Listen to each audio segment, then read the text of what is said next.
Hello madam කොහොමද? Madam නෙමෙයිද? Madam නේ. සර් මේක ඉන්ෂුරන්ස් එකට වඩා ඔයාලට ඉන්වෙස්ට්මන්ට් එකක් වෙයි දවසක. අනිවාර්යයෙන්ම සර්ට කිසිම ප්‍රශ්නයක් නැතුව ඕන හොස්පිටල් එකකින් බේත් ගන්න ඕන දෙයක් කරන්න පුළුවන්. සර් ඉතින් ආයේ ජීවිතේ ගොඩ ගියා වගේ තමයි.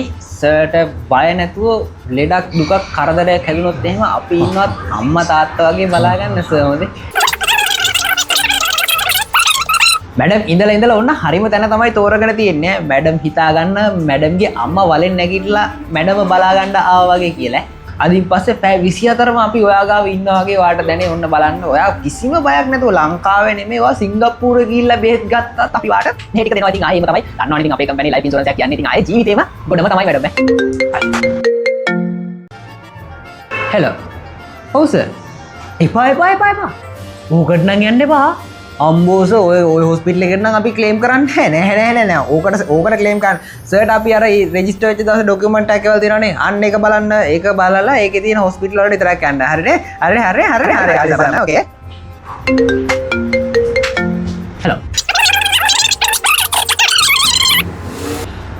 හලෝ මැඩම් කොහමද?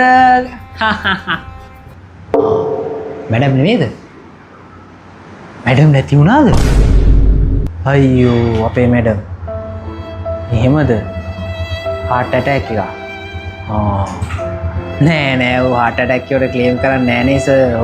ඔව් නෑ ක්ලේම් කරන්නේ නෑ. හරි.